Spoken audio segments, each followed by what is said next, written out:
অর্থনীতিতে মূল্যস্ফীতি বলতে কোনো নির্দিষ্ট সময়ে পণ্য ও সেবার গড় বা সাধারণ মূল্যের ক্রমাগত বৃদ্ধিকে বোঝায়।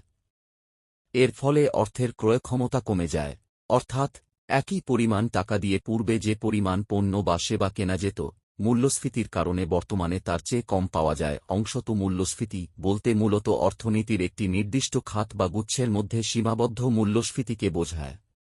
চলুন এর বিস্তারিত আলোচনা করা যাক।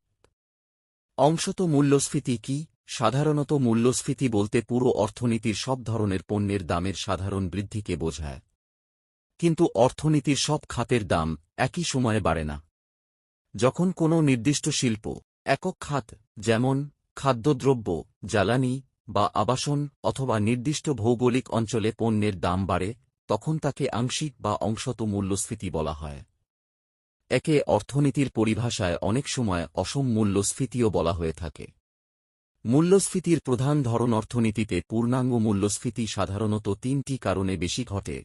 ১. চাহিদাজনিত মূল্যস্ফীতি, বাজারে পণ্য ও সেবার মোট চাহিদা যখন সরবরাহের তুলনায় অনেক বেড়ে যায়।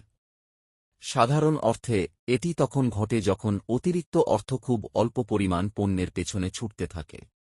২. উৎপাদন ব্যয়জনিত মূল্যস্ফীতি, কাঁচামালের দাম, শ্রমিকের মজুরি বা পরিবহন খরচ বেড়ে যাওয়ার কারণে যখন উৎপাদনকারীরা পণ্যের দাম বাড়াতে বাধ্য হন। ৩. গঠনগত মূল্যস্ফীতি, মজুরি বৃদ্ধির সাথে সাথে পণ্যের দাম বৃদ্ধির একটি চক্র তৈরি হলে এটি দেখা দেয়।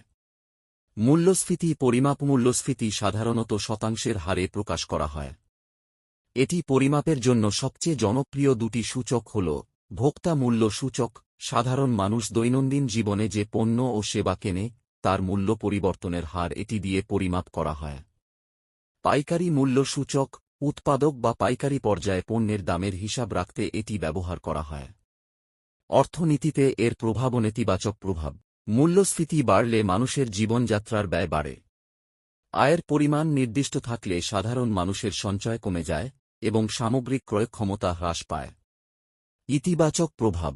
সহনীয় মাত্রার মূল্যস্ফীতি, যেমন ২% থেকে ৪%, অর্থনীতিতে ব্যবসা বাণিজ্য ও বিনিয়োগ বাড়াতে উৎসাহিত করে। তবে এটি নিয়ন্ত্রণের বাইরে চলে গেলে মারাত্মক অর্থনৈতিক সংকট দেখা দিতে পারে। সরকারি সংস্থাগুলো বিভিন্ন উপায় কাজে লাগিয়ে এবং কেন্দ্রীয় ব্যাংক সুদের হার ও মুদ্রার সরবরাহ নিয়ন্ত্রণ করে মূল্যস্ফীতি একটি গ্রহণযোগ্য পর্যায়ে রাখার চেষ্টা করে।